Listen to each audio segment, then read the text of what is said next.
Oh yana hey ya we hey ya hey ya. Oh yana hey ya we hey ya hey ya. Scano. I'm Kitty Arlen Lickers. I am actually the community food animator for Six Nations Health Services. My father was born and raised here, Barefoot Onondaga. My grandmother was Mohawk. My own mother actually came, she's first generation Swedish, which now we're making headway into finding out she's Sami, which also is another group of indigenous folks. So I'm one of the indigenous blended beautiful babies. So that's me. I have children, 2 children. I have 4 grandchildren, and I have been given a gift of growing plants and food, gathering seeds, sharing knowledge, and I do that the best that I can. So this is another way that I get to do that, and I'm appreciative of the 2-row on the Grand Paddle crew for asking me to do this. I'm thankful and grateful for Jay and Ellie for asking me to be here to do this, and I'm grateful and honored to have the opportunity to share a little bit of knowledge with you today. I was part of the 2-row on the Grand as ground crew. I never got in a kayak or a canoe. I was quite busy with the job that I had and very thrilled to be able to do it. It was one of the most touching and beautiful experiences of my life to watch people spend time on the water, grow closer to each other, to their connection with the water and the land, because it is a connection that people get to make on this journey that they've created, those 9 days on the river. One of the most impactful components of it for me is the connections that are made between the indigenous people who are venturing on and the settlers that are participating. For me, one of the things that I constantly strive to share is about connection. I think there's always discussion about how can we make things better, how can we have enough food for everyone, how can we protect our Mother Earth, how can we look after the things we must look after. Well, there are answers to that, and as Indigenous people we have those answers. I think we need to come together because we aren't going to be able to do it alone. Creating food sustainability, food sovereignty, connection to land, connection to each other has to be done by everyone. So that's my little soapbox. I like to get that into all of my talks before I begin. I think we have to work together as humans, as human beings, to make, if we're going to save our earth, we have to do it together. I'm going to talk a little bit about, well, first the things that I got to do. I got to have the opportunity to make some soup for the crew that was paddling on the river, and they were, I don't know if they were excited, but they were interested. I made a big pot of nettle soup, and if you know what nettles are, it's a really lovely plant actually. It has nice soft leaves and you just want to touch them when you see them. They look velvety, and when you touch them, then all of a sudden you have little sparkly heaty kind of pricks all over your hands. It's actually a plant that was used and can be still used as a way to fight pain. It can be used to increase your good health because it's very high in iron.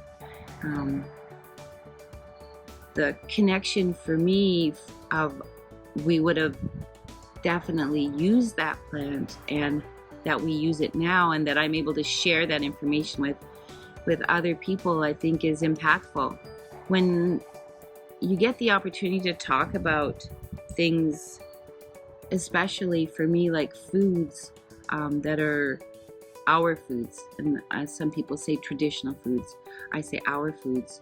The information that you have was brought from someone else. So I say, I heard this phrase and I say it often, to be the answer to our ancestors' prayers.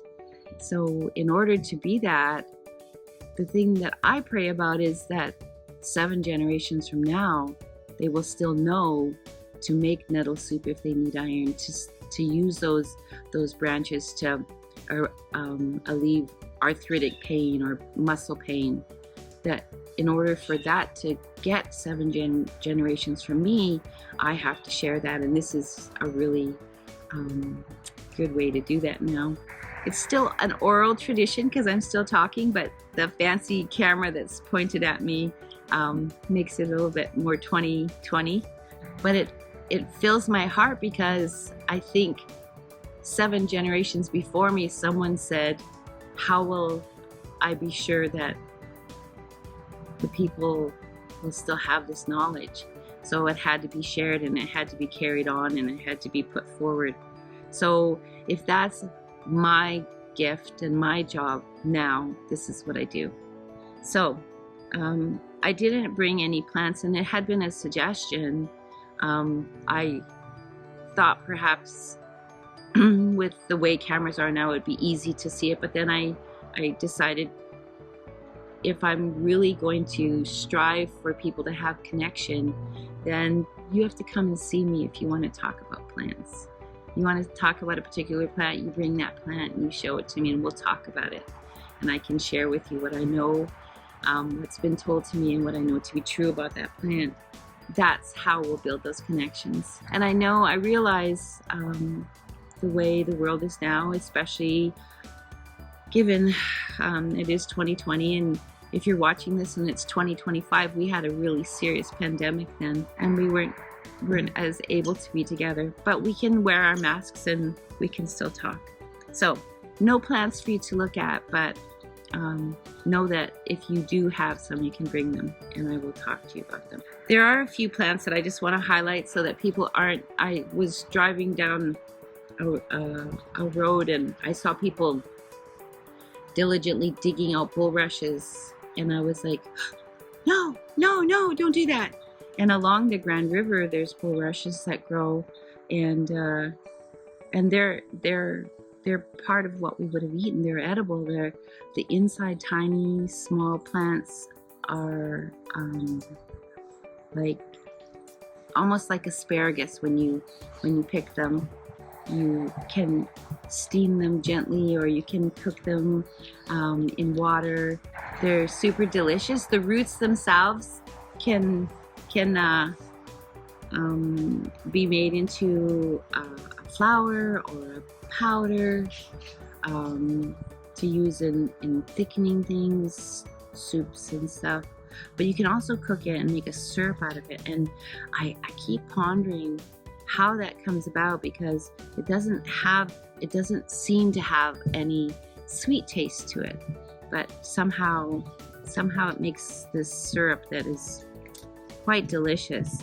I try to make sure that I experiment with things before I talk about it. If it's something that I've heard or been taught or someone told me, not that I don't believe what someone's telling me, but I want to know for sure. If it's information that's going to be carried 7 generations forward, I want to make sure I'm saying the thing that's the right thing to say. The ability to feed yourself or feed your family to be sustainable is actually a pretty big process. We became very dependent upon foods that are not really ours.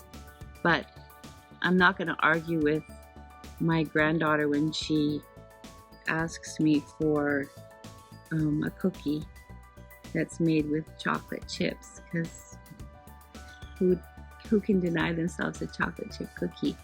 But there are things that would have that same good feeling for us if we were to pursue that.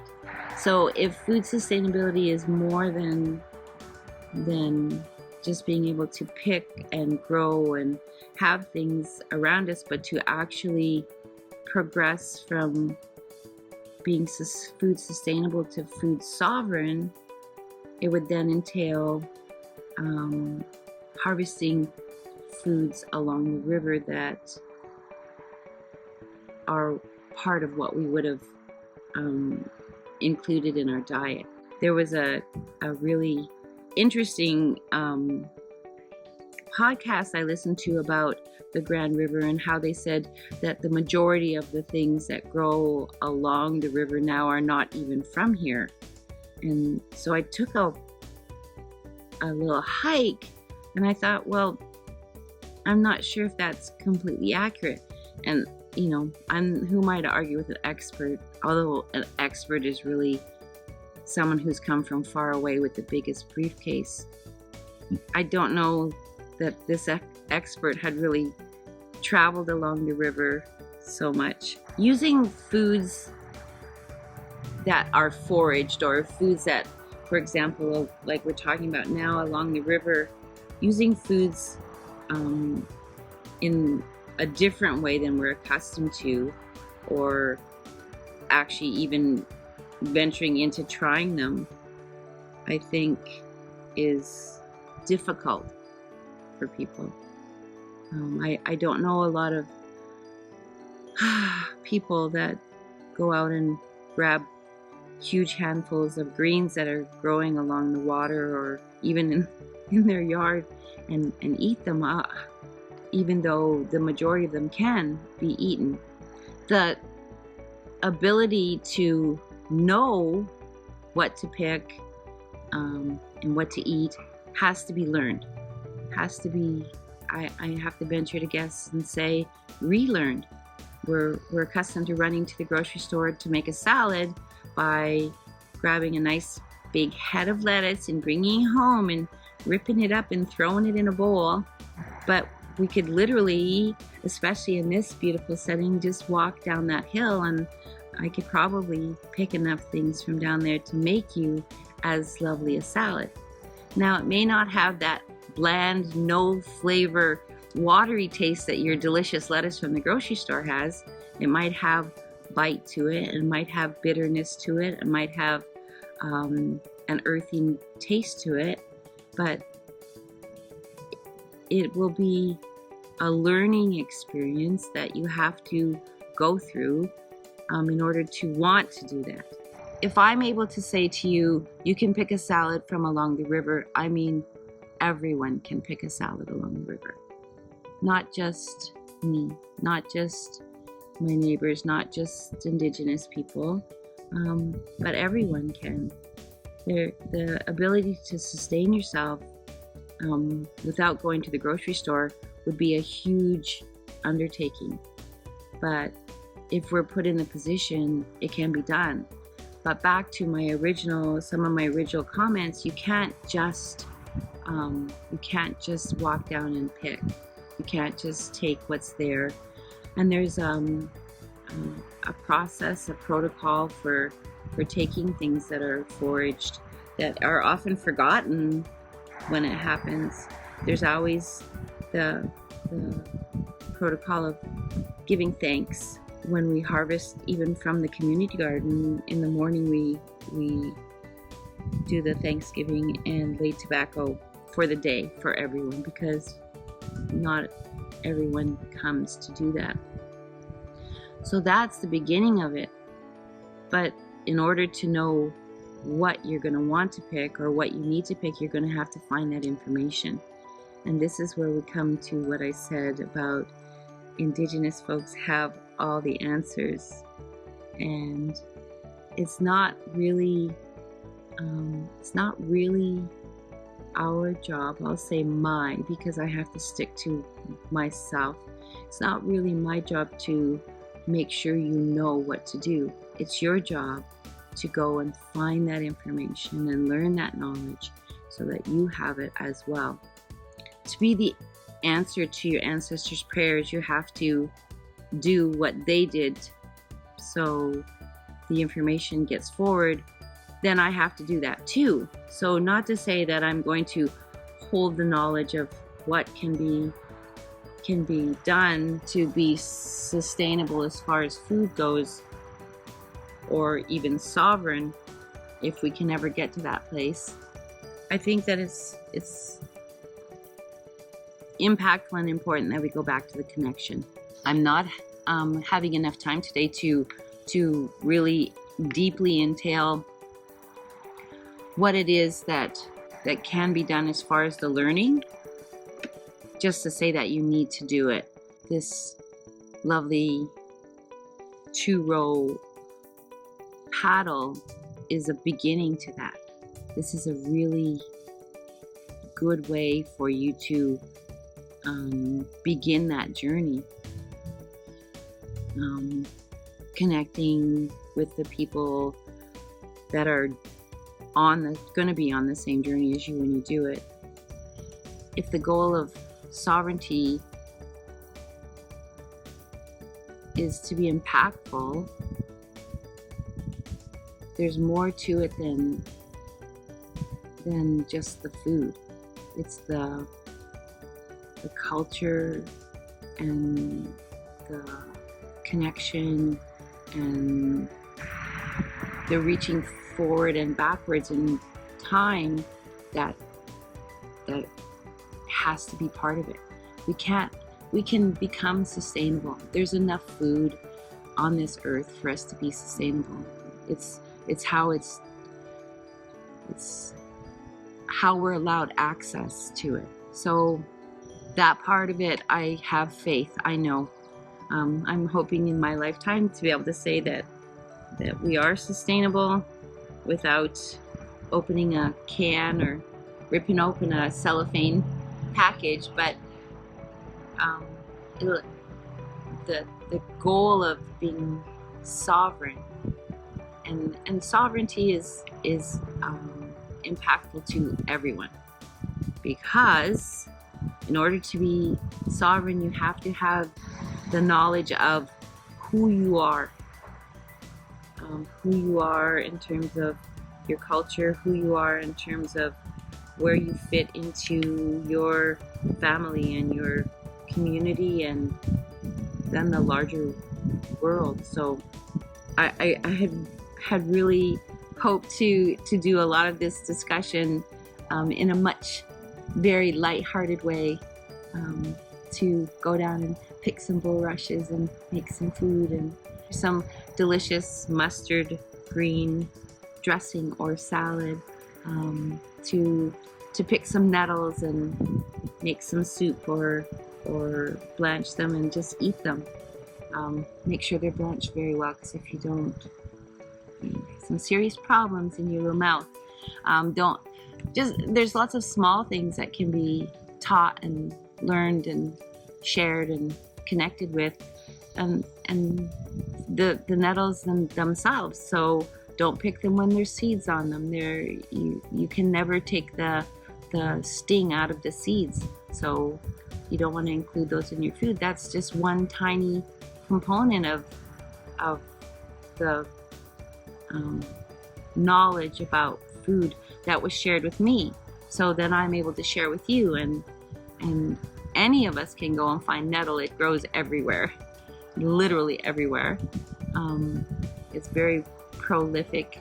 But saying that, I also have to admit that I do have a nettle patch that I grow in my garden, so that I always have leaves in the freezer and refrigerator for people. So I'm more of a participatory speaker.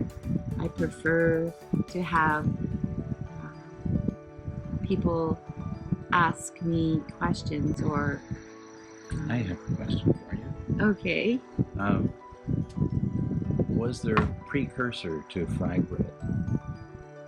Was there something like that in Indigenous culture before the flour arrived? That's a great question. You know what? We probably should endeavor to to look into that and talk about it more. We did make flours.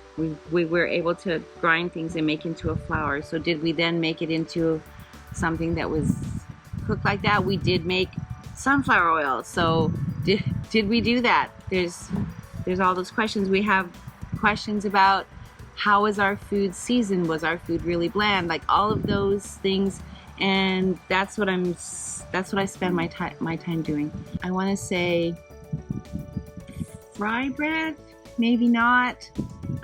Something possibly similar to it, because it here in Six Nations, corn flour wouldn't stay together like that, wouldn't have as much of the gluten to make that kind of thing. But a bulrush bulb would certainly make a flour. There's acorn flour. There would have been lots of different corn flours. We'll experiment with that. I'm gonna say at this point, maybe. Everything had to come from somewhere, right? Why did we have to? I mean, we know where fry bread came. It was from a commodity that was handed out. So that in itself, they modified their recipes to fit that. I just want to finish up by saying, I think our ability to reconnect or connect, depending on where you are in your journey, is going to be the most impactful part of our journeys to saving the world, to saving our Mother Earth, to continuing as a people. But I have to say again, and there's argument all the time about it, we can't do it alone. We have the knowledge. We need the strength of all people in order for that to happen. So this coming together of the paddle that is for 9 days, the 2-row paddle, is a really, really wonderful way for this these connections to start. I'm appreciative of you all and you asking me to come and talk with you a little bit today. I hope that there's even one tiny piece of something that was in there that will be of impact to you and to those that watch. So, yeah.